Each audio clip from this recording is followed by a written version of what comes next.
Placer estar nuevamente aquí para el estudio de la palabra del Señor. Seguimos con la historia de Jonás. Jonás. Vamos a regalar un libro, Por cierto, le pido a los muchachos que están ahí que en el escritorio he dejado yo una copia del libro, no se me vaya a olvidar. Hoy vamos a obsequiar una vez más uno de los libros de Más allá del gran pez. He tomado la mayor parte de la información de ese libro que esta semana lo hemos estado presentando aquí en Medellín y ya está ahí en Yadpa para que los que quieran adquirirlo, pero hoy vamos a regalar un ejemplar más, así que presten atención. El poder de la palabra se llama nuestro tema de esta noche. Nínive. Nínive es una ciudad de las más antiguas de este mundo. Nínive estaba en lo que hoy es Mosul, ahí en Irak. Yo le he preguntado a la inteligencia artificial, dame una imagen de Nínive en el año 755 antes de Cristo, que es el año probable en el que Jonás llega a Nínive, y me ha dado esta imagen. Es una imagen que ahí lo más destacado son las puertas que cada una de ellas era una puerta dedicada a uno de sus dioses. Ahí se ve el río Tigris. Nínive es de lo más antiguo de la historia de este mundo. Y en aquel entonces, hemos dicho, Nínive estaba en la parte norte, en Asiria, era la gran capital del norte en Asiria, y Asiria, el nombre Asur, estaba en diferentes elementos. Uno de los dioses de Asiria, estaba vinculado a diferentes elementos del mundo asirio, y en el sur estaba Babilonia. Esa lucha entre Asiria y Babilonia en varios momentos se dio hasta que finalmente los babilonios acabaron con los asirios y cayó Nínive en el 612 antes de Cristo. Era la gran potencia del norte, Asiria. Nínive en el tiempo de Jonás probablemente no era la capital, pero sí había en Nínive un palacio del rey. Y por supuesto, Israel al lado de Asiria, pues no era competencia. Asiria era toda una superpotencia. Y el pueblo de Israel apenas daba arañazos ahí en el tiempo de Jonás. Por ahí del año 755, la ciudad de Nínive era una ciudad donde podemos ver cómo estaba rodeada por afluentes del río Tigris y cruzada por el río Kosher. Tenía puertas, cada una de las puertas era la puerta de uno de los dioses. Cuando en el Apocalipsis aparece la santa ciudad y dice que tiene puertas y que son 12 puertas y 12 perlas, queridos hermanos, los relatos del Antiguo Testamento y los relatos de la Biblia nos ayudan a entender los elementos y las imágenes del Nuevo Testamento. Y dice la historia que tenían las puertas de los dioses. Estaban ahí, la gente entendía las grandes ciudades de la antigüedad. Y entonces dice la palabra del Señor que Jonás llega a Nínive. Los asirios eran extraordinarios, tenían templos y palacios únicos. Era la mayor potencia de la época. Nínive era una ciudad que estaba muy por encima de Jerusalén. Era una capital. Era una de las, dijimos que no era una capital, pero una de las grandes ciudades del mundo. El gran desafío de aquel momento. Sus palacios tenían bajorrelieves. Los ninivitas estaban como los grandes amos del mundo, pero Asiria no lo estaba pasando nada bien. En mi libro documento el contexto histórico que estaba pasando el pueblo asirio. Y desde los tiempos de Adad-nirari III, por ahí del 800 al 783, se había experimentado una revolución religiosa. Se habían presentado movimientos espirituales, reavivamientos espirituales registrados en varios documentos. Además, el país había pasado por hambrunas, plagas, revueltas, terremotos. Todos estos elementos se consideraban presagios de cosas mucho peores por venir. Además, se habían perdido territorio y había habido crisis económica. El país no lo estaba pasando bien. Se les habían revelado varios pueblos, sobre todo los vecinos allá cerca de Nínive. La gente no estaba tranquila, para colmo, mis queridos presentes. Ante varias rebeliones de los pueblos sometidos de la región, el ejército no había salido en campaña en el 768 antes de Cristo y en el 764.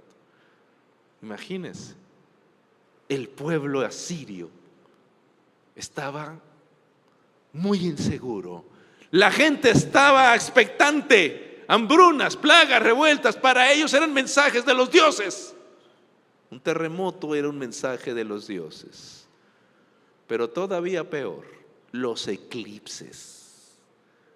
Para los asirios, los eclipses eran un mensaje de los dioses. El 15 de junio del año 763 se observó un eclipse en esa parte del mundo durante el reinado de Asurdan III, que gobernó del 772 al 755. Probablemente este fue quizá él o su sucesor, el rey del que habla el libro de Jonás. Pero un eclipse era muy grave para los asirios. En el Enuma Alnu, en Lil, que es uno de los textos sagrados de los asirios, se predice la llegada de calamidades después de un eclipse. Dice a la letra: cuando ocurra un eclipse, el rey morirá, lluvia del cielo inundará la tierra, habrá hambre, una deidad golpeará al rey y fuego consumirá la tierra.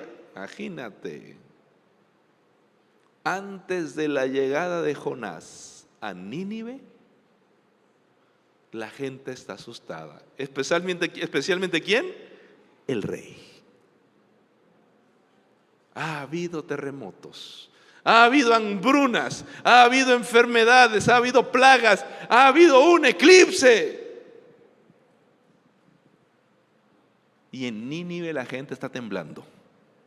Han perdido territorio, han perdido pueblos tributarios. La economía está en problemas.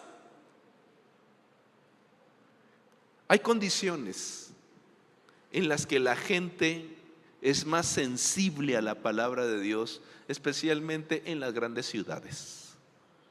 En las grandes ciudades la gente es soberbia, la gente es dura. Pero también a la gente, para esa gente, Dios tiene un lugar en su corazón. Amén. Dios ama a las grandes ciudades. Amén. Dios ama a Medellín. Y Dios ama a la gente que está en esta ciudad. Y aparentemente la gente dice: no, pastor, ahí a la gente no le interesa la palabra de Dios. La gente es dura, la gente es soberbia, la gente tiene dinero. ¿Cómo me molesta que algunos creyentes digan que la gente que tiene dinero no le importa la palabra de Dios? Falso de toda falsedad. ¿Acaso tú crees que la gente con dinero no le importa la palabra de Dios. La gente con dinero es de las personas más incomprendidas de este mundo, que necesita la palabra de Dios. La gente poderosa, los militares, la gente, los políticos. Nosotros no sabemos lo que están pasando, nosotros no sabemos lo que están viviendo. Por eso debemos ir a las grandes ciudades a predicar la palabra de Dios. Porque hay momentos y hay circunstancias que Dios conoce y Dios sabe. Jonás no sabía lo que estaba pasando en Nínive. Jonás no se daba cuenta que había habido un eclipse en Nínive. Jonás no tenía información sobre los problemas que había en Nínive. Solo Dios le dijo: vaya a Nínive, porque Nínive está sufriendo. Vaya a Nínive porque la gente no puede dormir, y porque Nínive también estaba en el corazón de Dios. Y entonces dice la palabra de Dios, Jonás 3, del 1 al 5. Jonás se levantó y fue a Nínive conforme a la palabra de Jehová. Nínive era una ciudad tan grande, tanto que eran necesarios 3 días para recorrerla. Comenzó Jonás a adentrarse en la ciudad y caminó todo en un día predicando y diciendo: dentro de 40 días Nínive será destruida. Dentro de 40 días Nínive será destruida. Y allá va clamando Jonás. Evidentemente ese no era todo el mensaje de Jonás, es un mini resumen, pero es una frase extraordinaria. Cuando a mí me dicen: pastor, es que ese mensaje de Jonás era muy duro. No, eso no es cierto. Pero ¿cómo no va a ser si Jonás está condenando al mundo? Jonás está diciendo que dentro de 40 días Nínive será destruida. Ese mensaje es un mensaje de condenación. No. Aquí nos ayuda el estudio de la Biblia, el exégesis. Porque en la palabra de Dios, los 40 días son bien interesantes, mis queridos hermanos. 40 días, cada vez que en la Biblia aparece el número 40, tú lo puedes estudiar. Dentro de 40 días Nínive será destruida. En todas las referencias bíblicas donde aparece el número 40, dicen los hebreos que el número 40 es el número de una generación. Pero cuando el número 40 en todos los textos bíblicos aparece en el marco de un encuentro con Dios o como un periodo de prueba, el retardo de la ira de Dios y el juicio tienen un resultado favorable. ¿Dónde se acuerdan que aparece en el número 40? En relatos bíblicos, en el ayuno de Jesús. ¿En qué más? El arca de Noé. ¿Se acuerda del arca de Noé? Moisés. Aparece varias veces el número 40. Ahí en mi libro yo hago la investigación y le doy más datos. En otras palabras, el número 40 es número de esperanza. Y número 2, pero dice que Nínive será destruida. Ahí aparece un verbo maravilloso, el verbo jafat en hebreo, que se traduce por destruir. Pero el verbo jafat es un verbo bisagra. Verbo bisagra, que en la forma nifal se puede traducir como trastornar, trastocar, cambiar, trocar. Da la idea que va a haber un cambio de 360 grados. Dentro de 40 días va a haber un cambio, va a pasar algo. También se puede traducir por destruir. Sí, está correcto. Sí se puede traducir por destruir. Pero también se puede traducir: dentro de 40 días habrá un cambio de 360 grados. habrá un cambio. ¿De qué? ¿De quién? De ese cambio, de lo que tú decidas. Puede haber un cambio de tu corazón total. Puede haber una transformación, un arrepentimiento de tu vida. Pero también puedes quedarte igual. Y en ese caso, el cambio será destrucción. ¿De qué depende lo que vaya a pasar en esta ciudad? De lo que tú decidas. Eso se llama en teología una profecía condicional.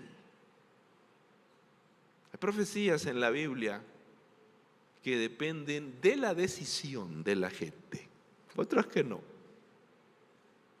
Y en este caso,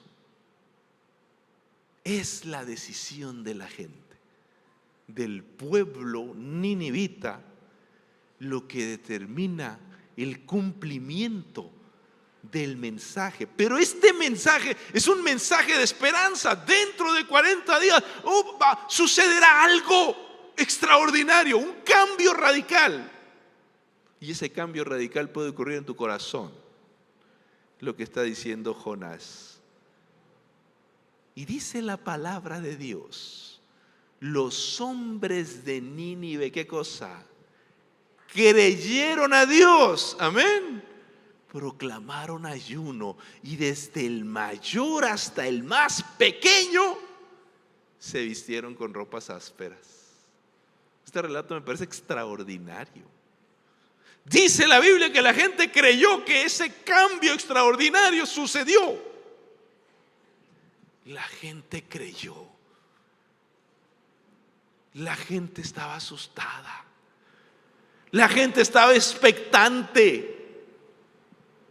Los asirios tenían miedo. Y la palabra de Dios vino en el momento exacto a sus vidas. En el momento preciso, en el momento en que ellos estaban amedrentados. En el momento que ellos esperaban una destrucción. Ellos creían que sus dioses les estaban enviando mensajes terribles. Y especialmente el rey estaba muy asustado. Y mire cómo dice Jonás 3, 6 al 9. Cuando la noticia llegó al rey de Nínive, este se levantó de su silla. ¿Qué está pasando entre la gente?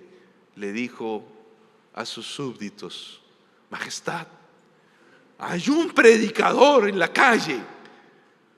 ¿Qué hay un qué? Hay un predicador que está dando un anuncio.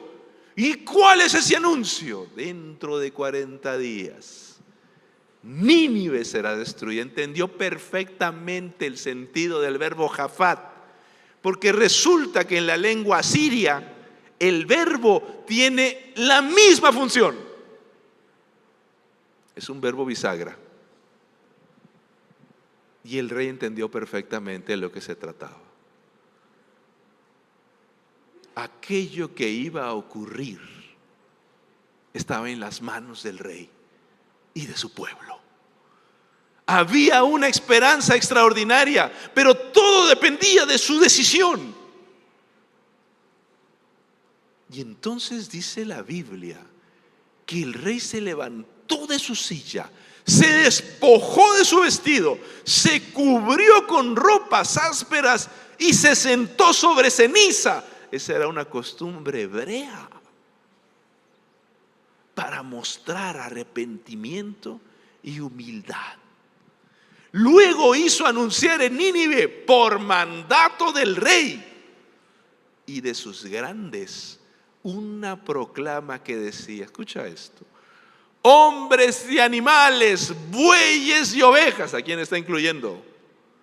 A los animales. El libro de Jonás es un libro donde los animales son protagonistas. El libro de Jonás es un libro donde Dios incluye a los animales como parte de la creación y los incluye. entre los redimidos. Ya no hago más comentarios de estos, porque tiene un mundo de significado, especialmente para los que tienen mascotas. Me encanta fastidiar gente. Dice la palabra de Dios. Dice el Señor: hombres, animales, bueyes, ovejas, no prueben cosa alguna, no se les dé alimento ni beban agua, sino cúbranse, hombres y animales, con ropas ásperas, clamen a Dios con fuerza. Qué maravilla, qué maravilla. El rey de Asiria, el rey más poderoso del mundo en ese momento, está ordenando a su pueblo clamar al Dios de Israel. Si nosotros no queremos predicar el evangelio, el Señor hará que las piedras lo hagan. El Señor hará que los políticos lo hagan. El Señor hará que los poderosos lo hagan. El Señor hará que los animales lo hagan. Y el rey de Asiria ordena a su pueblo clamar a Dios con más fuerza. Los marineros clamaron a Dios con fuerza y no eran hebreos. Los asirios clamaron con fuerza y no eran hebreos. El rey pide al pueblo clamar con gran fuerza y no es hebreo. El libro de Jonás es un libro que habla sobre la oración. El libro de Jonás es un libro en donde el creyente no ora y los no creyentes, los que no van a la iglesia, claman con fuerza. ¿Dónde estamos nosotros? Dice la palabra de Dios que cada uno se convierta de su mal camino y de la violencia que hay en sus manos. Que menudo llamamiento, ni un pastor lo hace así. Menudo llamamiento. El rey pide al pueblo arrepentimiento. Quizá Dios se detenga y se arrepienta, se calme del ardor de su ira y no perezcamos. La misma frase que usaron los marineros. La misma frase. En el libro de Jonás, los malos parecen buenos y el bueno parece malo, mis queridos hermanos. Y entonces dice el relato de Jonás 3:10: vio Dios lo que hicieron. Esto me parece extraordinario, que se convirtieron de su mal camino y se arrepintió del mal que había anunciado hacerles y no lo hizo. Gloria a Dios. Algunas personas no entienden el verbo o el concepto del arrepentimiento de Dios. Yo no lo voy a tocar aquí, pero lo manejo, lo abordo en mi libro. Dios los perdonó. La gente que está en las grandes ciudades se puede arrepentir y Dios tiene perdón para ellos también. Y mis queridos presentes, la palabra de Dios es poderosa. La palabra de Dios tiene poder. Cuando a mí me preguntan los jóvenes, me dicen los hermanos: hay que darle algo a los jóvenes, pastor. Y yo le digo: ¿sabes qué hay que darle? La palabra de Dios. Hay lugares donde los jóvenes lo quieren entretener con música. Yo respeto mucho la música, amo la música. Yo toco la guitarra eléctrica y me encanta la música. Pero si tú le quitas a los jóvenes la palabra de Dios, le estás quitando el poder del evangelio. ¿Cuál es el poder del evangelio, muchacho? La palabra de Dios. Dice 2 de Timoteo 3:16 al 17: toda escritura es inspirada por Dios y útil para enseñar, para redarguir, para corregir, para instruir en justicia, a fin de que el hombre de Dios sea perfecto, enteramente preparado para toda buena obra. En toda la historia de la iglesia cristiana, cada vez que la iglesia ha abierto la palabra de Dios, ha habido poder. Y cada vez que la iglesia se ha apartado de la palabra de Dios, nos hemos metido en lío. La palabra de Dios es la fuerza, el poder de la iglesia. Hoy parece que no sabemos qué hacer en la iglesia a veces. ¿Qué hacemos con los jóvenes, pastor? La palabra de Dios. Jóvenes, si tú abres la palabra de Dios, dice la Biblia que la palabra de Dios tiene 4 funciones.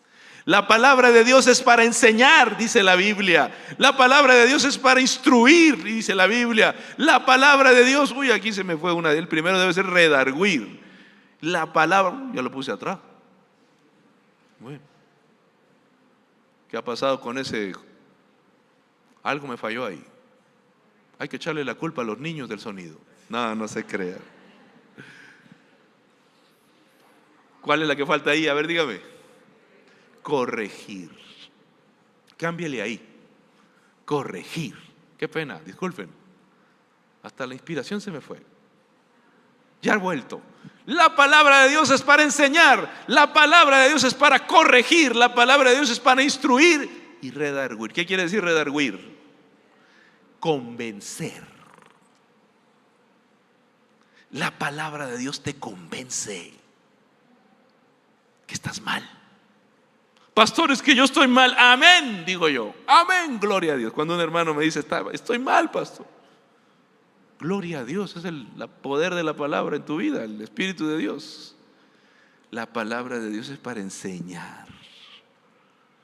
La Biblia nos enseña. La palabra de Dios es para corregir, mi querido hermano. Tenemos un recurso, un método y un resultado. Pero también, cuando nosotros estudiamos la palabra de Dios, recordamos que la palabra, que aquí sí está bien, la palabra de Dios, recordamos que nos enseña, nos convence, nos corrige y nos instruye. Es el medio más extraordinario para cambiar. Jonás está utilizando la palabra de Dios y la palabra de Dios está funcionando, porque dice la Biblia que la palabra de Dios es útil para enseñar, redarguir, corregir, para instruir en justicia a todo ser humano con tal de hacerlo perfecto y preparado,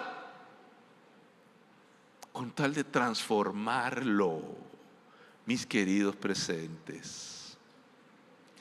La palabra de Dios es el gran poder transformador de la vida. Jonás está predicando la palabra de Dios y la palabra de Dios está golpeando a la sociedad asiria.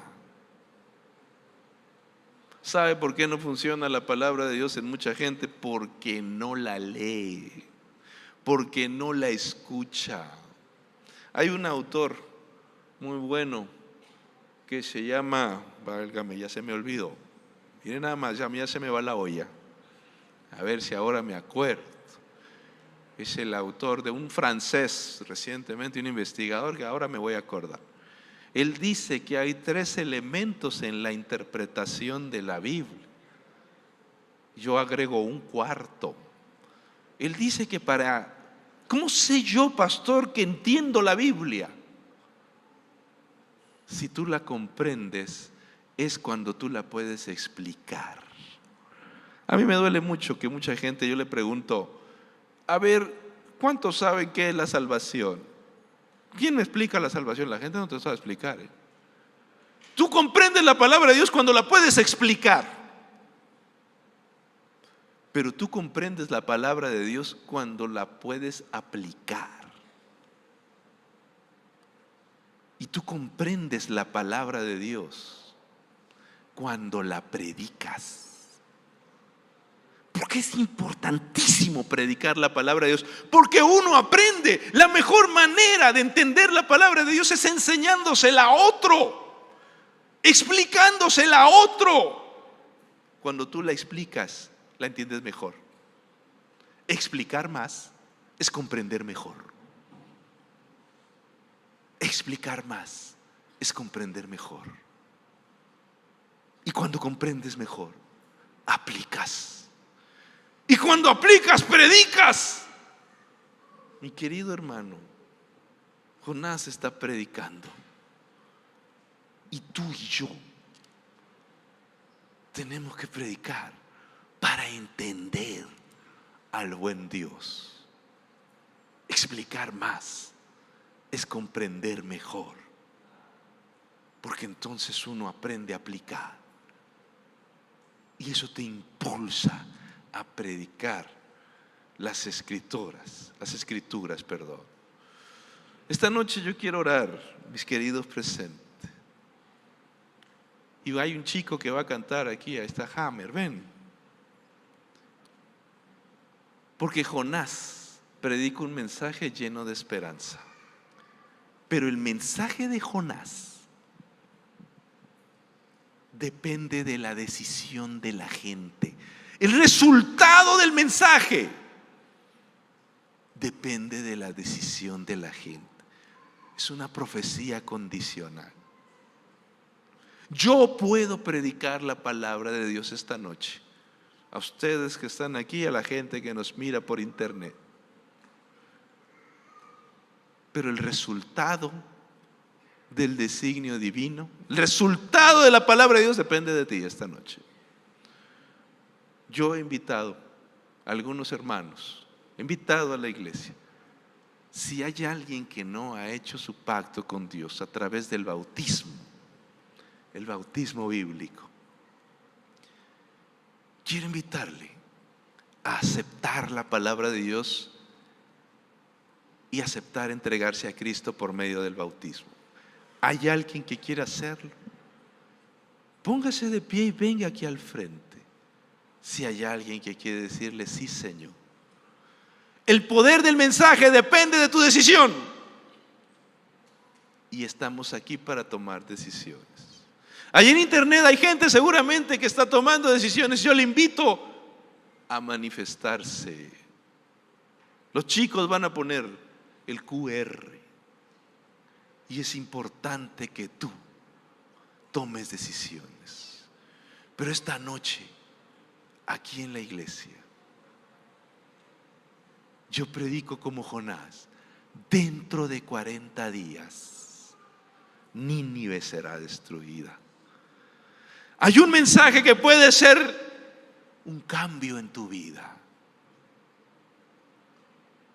O también puede ser otra cosa.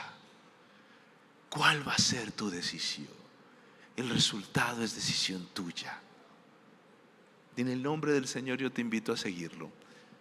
¿Hay alguien que quiere decirle al Señor que sí? Póngase de pie y mientras Hammer canta, ven. Vamos a orar por ti. Algunas personas ya han decidido seguir a Cristo. Si están aquí, vengan, vamos a orar por usted. Si están aquí los hermanos que ya han tomado su decisión, venga, vamos a orar. Y si hay alguien más, la decisión es tuya, como sucedió en los tiempos de Nínive.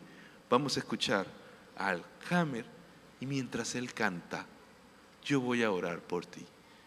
Si hay alguien que quiere decirle sí al Señor, hermano, el Señor quiere tocar tu vida y tu corazón el día de hoy. Y si estás en internet y no has aceptado a Cristo a través del bautismo, te invito a que te manifiestes y a que entres en el QR para decirle sí al Señor.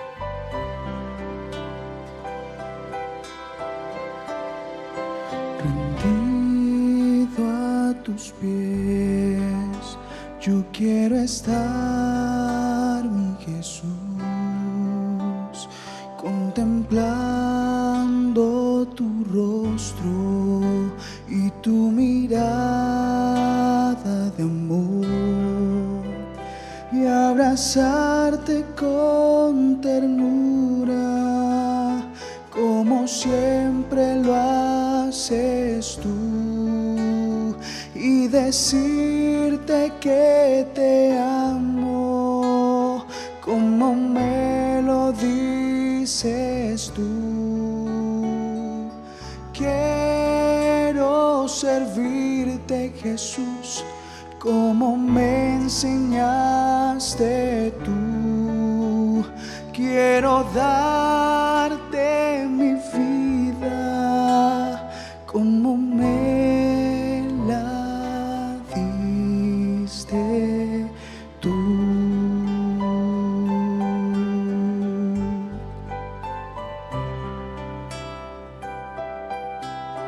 ¿Hay alguien que quiere seguir a Cristo esta noche? A tus pies, yo le invito a que venga y se ponga de pie. Venga aquí. Mi Jesús,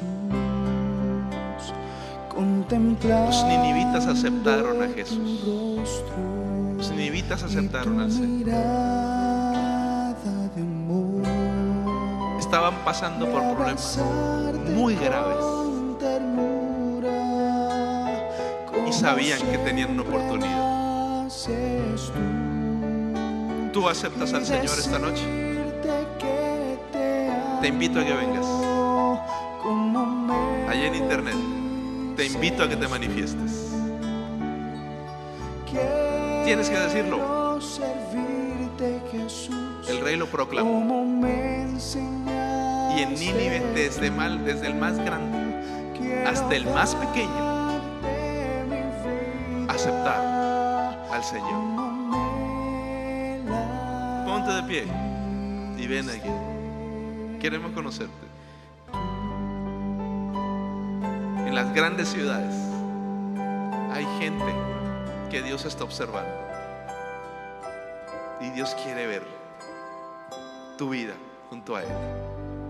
¿Hay alguien que quiere decirle sí al Señor esta noche? Ponte de pie. Déjame orar por ti. Déjame pedirle a Dios que te ayude, que te bendiga. Y allí en internet manifiéstate, hermano, porque Dios te está llamando y Dios quiere que le sigas.